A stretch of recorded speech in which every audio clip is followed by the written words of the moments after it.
Ang latest doon sa hakbang na ginagawa ng Amerika para buwagin ang ICC ay linagay po sa sanctions yung presidente mismo ng ICC, isang Haponesa, si Judge Tomoko Akane ng Japan, at isang senior lawyer na si Abdoulaye Saye ng Senegal. Si Judge Akane nga po ay isang presidente ng ICC. Siya ay tumatayong pinakamataas na hukom sa ICC at siya ay nailagay sa sanctions dahil siya daw po ay sumapi doon sa effort ng ICC na kasuhan ng mga tao na gaya ng Pilipinas ay hindi na po tinatanggap ang jurisdiksyon ng ICC. Itong sa Abdoulaye Saye naman po ng Senegal ay isang senior trial lawyer na naging kabahagi rin ng effort na kasuhan ng isang tao, si Prime Minister Benjamin Netanyahu na isang Israeli, isang bansa na hindi po ever naging kasapi ng ICC. Ang ibig sabihin po niyan, ang kanilang mga properties at saka mga financial interest na sakop ng US jurisdiction ay frozen at pinagbabawalan po kahit sinong Amerikan na mga tao o mga negosyo na magbigay sa kanila ng pondo at mga kalakal o serbisyo. At sila po ay linalabas doon sa American financial system. At meron din po silang ban para pumasok ng Amerika. Now, a matter of time po bago talaga sumuko ang mga empleyado ng ICC na merong financial sanctions kasi bagamat ang bangko ng ICC ngayon ay mga European banks, meron pong batas ang Amerika na nagsasabi na kapag merong sanctions, yan ay pinapatupad hindi lang doon sa mga branches sa Amerika mismo, kundi sa lahat ng mga korporasyon na merong negosyong ginagawa sa mga Amerika ng mga businesses. At habang nagkakaroon po yan ng tinatawag nating money transfers o mga pondong dumadaan by wire service doon sa mga American wire transfer system at wala naman pong ibang alternatibo kung hindi yung mga American system na yan, ay hindi dapat sila magkaroon ng any financial transactions. Ibig sabihin, mawawalan po ng bangko itong mga opisyalis nito at pag wala pong bangko, mahirapan talagang mabuhayan. Dahil miski kunin nila in cash ang kanilang mga sweldo sa ICC, magbabayad lang sila ng cash. Karamihan naman po sa kanila ay hindi talaga nakatira sa dahig. Nandun lang sila dahil sa kanilang mga trabaho. Bumalik po tayo sa usapin sa kaso ni Tatay Digong. Well, ano pong status? Well, as of 23 August, as of today po, yung prosecutors ay naglabas ng 6,909 evidentiary items para sa period ng 7 January hanggang 31 July of 2026. Now, dito sa 6,909, 2,279 ay mga ebidensya na di umano magpapatunay ng pagkakasala ni Tatay Digong. Another 4,573 ay Rule 77 materials. Okay? Ito ay mga dokumento na importante para gamitin ng depensa sa kanilang preparasyon, no? At makakatulong sa kanilang depensa. At kasama dito sa dinisclose ng prosecution ay 57 na mga ebidensyang pwede magpakita na walang pagkakasala si Tatay Digong. Ibig sabihin, dahil paparating na po ang petsa na pagsimula ng trial, unang-una, siguro po wala nang bagong ebidensyang mailalabas dyan kasi ang paglilitis po ay magsisimula ng 30 ng Nobyembre at kung hindi po ako nagkakamali, natapos na yung time frame para magsumite ng pre-trial briefs. No? At dahil nandiyan na mga pre-trial briefs, lahat ng mga ebidensya na gagamitin ng parehong panig ay nasa posesyon na ng hukuman. No? At hindi na po pwede magdagdag, po pwede magbawas, pero hindi na po pwede magdagdag. At tuloy-tuloy na po ang paglilitis kay Tatay Digong sa 30 ng Nobyembre 2026. Ang pagkakaiba po sa ibang pagbibisa ni Tatay Digong sa 30 ng Nobyembre, kailangan physically umattend na si Tatay Digong.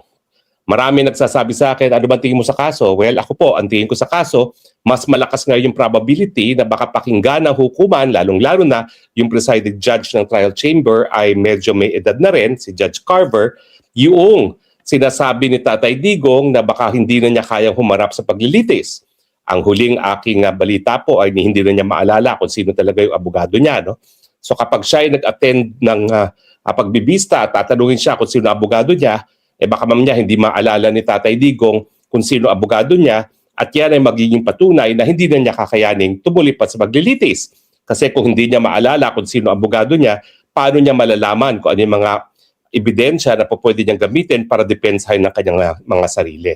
Hindi sapat kasi na yung mga abogado ay pwede magpresenta ng ebidensya para depensahan si Tatay Digong. Dapat yung akusado mismo ang siyang magsasabi sa mga abogado kung anong ebidensyang dapat gamitin, at kung hindi na kaya gawin niya ng isang akusado, yan ay isang basehan para sabihin na dapat itigil na paglilitis dahil hindi na nga kaya ng akusado na magbigay instructions sa kanyang mga abogado kung anong depensang gagamitin, anong mga ebidensya na isasalang sa hukuman. Nung una po, sa tingin ko, yung pamilya ay medyo, siyempre dahil ito po ay katandaan ng pagiging limot-limot, ay ayaw aminin ng ganyang estado ni Tatay Digong. Pero siguro in due course, naintindihan naman nila dahil 82 years old na si Tatay Digong, lahat naman tayo, nag-alaga tayo ng mga 82 years old na mga lolo, mga lola, at alam natin na talagang dadating tayong lahat dyan sa punto na magiging limot-limot na tayo. At ngayon, wala na pong kahihiyan na aminin na talagang limot-limot na si Tatay Digong, at dahil dyan, dapat nang ma-dismiss ang kaso sa kanya dahil hindi na nga niya siguro maaalala kung sino man abogado niya, lalong-lalo na hindi niya maaalala kung ano yung mga ebidensya na pwede gamitin ng kanyang mga abogado para siya ay maabsulto sa mga kasong ito. Yan po ang batayan kasi ng hukuman kung kaya pang harapin ng isang akusado ang paglilitis laban sa kanya. Kung siya ay meron pang sapat na pag-iisip para magbigay instruction sa mga abogado kung anong ebidensyang gagamitin, at kung siya ay talagang nasa sapat na pag-iisip na malaman kung ano yung mga ebidensyang pwedeng gamitin para sa kanyang depensa. Kung hindi na niya kayang gawin yan, dapat ma-dismiss na. Dahil yan po, kapag magpapatuloy pa ang paglilitis, ay lalabag sa karapatan ng isang akusado na marinig. Dahil ang karapatan na marinig, hindi lang yung pagkakataon na marinig, kundi yung pagkakataon na habang ikaw ay nasa tamang pag-iisip, maglabas sa mga depensa para patunayan ang iyong walang pagkakasala. In any case, ang prosecution naman po talaga may burden na magpatunay na lahat ng elemento ng krimen ay narariyan, at hindi naman po obligasyon ng depensa na sabihin na wala siyang pagkakasala. Kinakailangan lang natin ay reasonable doubt. Pero yun nga po, no, habang nagpapatuloy ang proseso na magpapakita ang prosecution ng kanilang ebidensya na beyond reasonable doubt, ang katotohanan naman po, kung hindi naman mabibigyan ng pagkakataon ang akusado ng pata sa pagkakataon na magpresenta ng kanyang ebidensya dahil siya ay wala na sa tamang pag-iisip, dapat talaga itigil na at ibasura na yung kasong yan. Pagdasal po natin na sa pagharap ni Tatay Digong sa kanyang takdang paglilitis sa 30 November, mapapansin ni Judge Carver at yung dalawa pa niyang mga kasama na talagang hindi na kaya ni Tatay Digong na harapin ang kaso dahil baka mamaya kapag tinanong siya kung sinong abogado niya, hindi na niya malalaman ang pangalan ng kanyang abogado, at dahil po dyan magsisimula na yung proseso talaga para tignan kung kaya pa talagang harapin ang kaso, kung dapat pang magpatuloy pa or dapat nang i-dismiss. Pero ako sa tingin ko po, kumpirmado, hindi na niya maalala kung sino mga abogado niya, dapat ma-dismiss na yung kasong yan dahil wala na siya sa tamang pag-iisip na mag-utos ng tamang depensa sa kanyang mga abogado, o di naman kaya magsabi kung ano yung mga ebidensyang nagpapatunay ng kanyang kawalang pagkakasala. Anyway, wag na po tayo magkaroon ng kahit anong alinlangan. Tanggap naman po natin na kapag 82 years old na, talaga naman pong malakas ang posibilidad na limot-limot na, bukod pa dun sa katotohanan na sa kanyang physical na kondisyon, talagang nadarapa na siya. At ito ay isang dahilan kung bakit nagkakaroon na siya ng special monitoring mismo doon sa kanyang detention facility, no? Dahil talagang miski ordinaryo naglalakad lang ay natutumba na. Ito po ay bukod pa doon sa mga bed sores na sinasabi ni BP Sara nung huli kanyang pahayag. Ito mga bed sores pong ito ay nangyayari kapag palagi nang nakahiga. At sabi naman talaga nung isang Pilipina nagtatrabaho doon sa detention facility na minamasdan si Tatay Digong, kasi nga po daw palagi na lang nakahiga si Tatay Digong, no? At dahil po dyan, nagkakaroon siyempre ng bed sores dahil lang matagal ang paghiga ay siyang dahilan kaya nagkaka-bed sores. Sa totoo lang po, ako'y nag-alaga ng lolo't lola, no? Talaga pong, dahil ako lang natira sa Pilipinas, inalagaan ko sila mula 80 anyos hanggang sila pumanaw ng mga around 85, yung aking lola, 87 yung aking lolo. At talaga naman pong itong edad neto, simula na po yan na magkakaroon talaga sila ng hindi lang limot-limot na pag-iisip, kundi sila po ay nagiging parang bedridden na dahil nga po sa kanilang katandaan. Lalong-lalo na kung wala namang pagkakataon na magkaroon ng regular exercise gaya ng paglakad-lakad na hindi naman po pwedeng gawin ni Tatay Digong habang po siya ay nakadetena. Pagdasal po natin. Pero ang estima ko, pag nagsimula ang trial sa 30 November 2026, makikita ng mga huwes ang asta, ang pagkatao, ang tignit, ang tindig at pagkaisip ni Tatay Digong, baka lang po, pagdasal po natin yan, hindi ko sinasabi na ito yung mangyayari, pagdasal lang natin na pag nakita na nila ang estado ng pag-iisip at estado ng pangangatawan ni Tatay Digong, baka mapauwi siya ng first 2 quarters ng 2027. Kampante po ako na dapat makita lang nila sa sariling kanilang mga mata, marinig ang mga sagot ni Tatay Digong para sila ay maniwala na hindi na kaya ni Tatay Digong.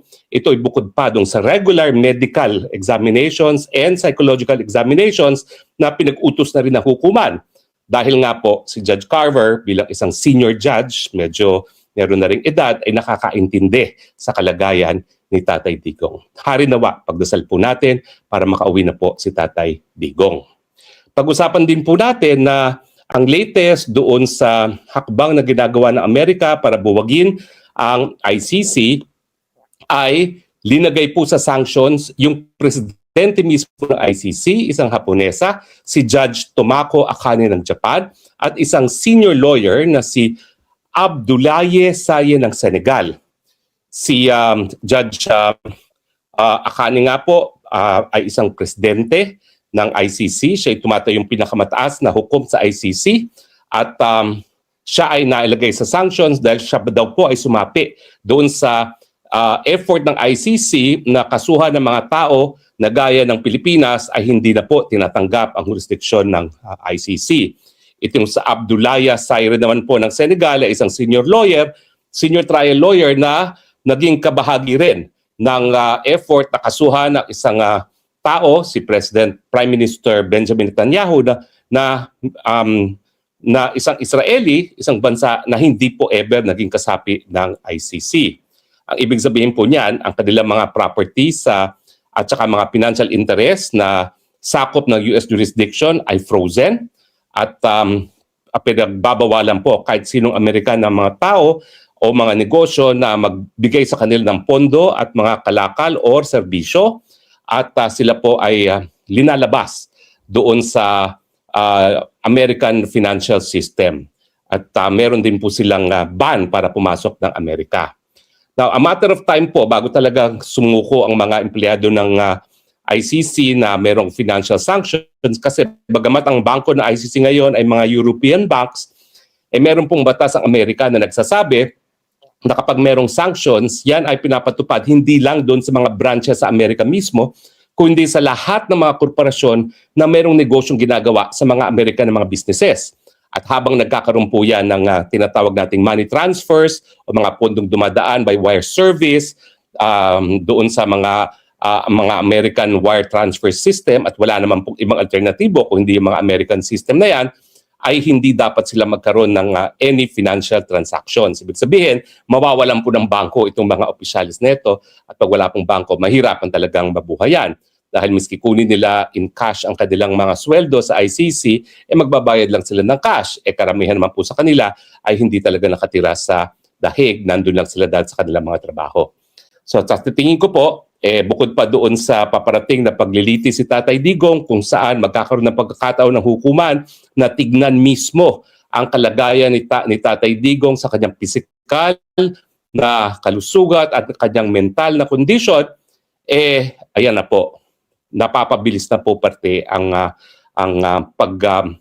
pagpapatay ng Amerika sa ICC bilang isang institusyon, isang dahilan din para mapabilis ang pag-uwi ni Tatay Digong. Alam niyo po, hindi kinakailangan na tuluyan ng mabuwag ng Amerika ang ICC para makauwi si Tatay Digong, ha.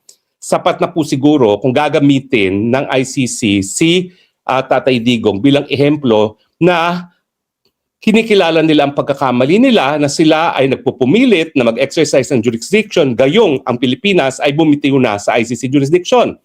Kapag ginawa nila ito po isang napakalakas na pamamaraan para makumbinse yung iba pang mga miyembro na hindi pa bumibitiw at nag-iisip na bumitiw na baka naman maamin na ng pagkakamali ang ICC, iatras na ang kaso laban sa mga bansa na hindi naman kasapi ng ICC. Kasama na po dyan ang bansang Russia, ang bansang Israel, at syempre at ang bansang Pilipinas.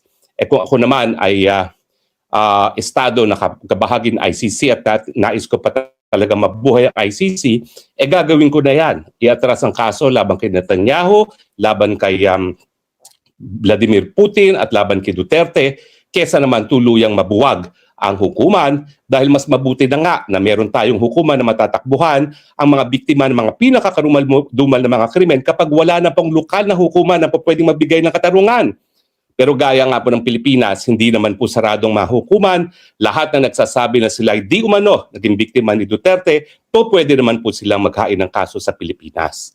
So kung nais nila talagang isalba ang ICC bilang isang institusyon, dahil kinakailangan natin na yung mga bansang hindi na gumagana ang hukuman ay magkaroon pa rin ng pamamaraan para magkapagbigay ng katarungan sa kanilang mga mamamayan, i-dismiss ang kaso kay Tatay Diggo, kay Putin at kay Netanyahu. Well, yan naman po ay kung gusto talaga nila na wag nang mabuwag ang ICC gaya na nangyari ng naunang nagkaroon na po kasi ng naunang tangka na magkaroon ng ICC, pero hindi po yan nagkaroon ng katuparan dahil nga po hindi sinuportahan ng mga makakapangyarihang bansa. Kasama na po ang Estados Unidos. Kung ayaw nilang maulit muli ang nangyari dun sa naunang International Criminal Court, sana po i-dismiss na ang kaso laban kay Tatay Diggo, laban kay Netanyahu at laban kay Putin. Well, maraming salamat po sa inyong patuloy na pagtangkilik at sana po patuloy niyo inyong pamamahinga itong araw ng pahinga, itong araw ng linggo. Ito po inyong Spoksang Bayan nagsasabi, I love you Philippines, you're the only country that I have, the only country that I will love. Bye for now and God bless the Philippines. Bye.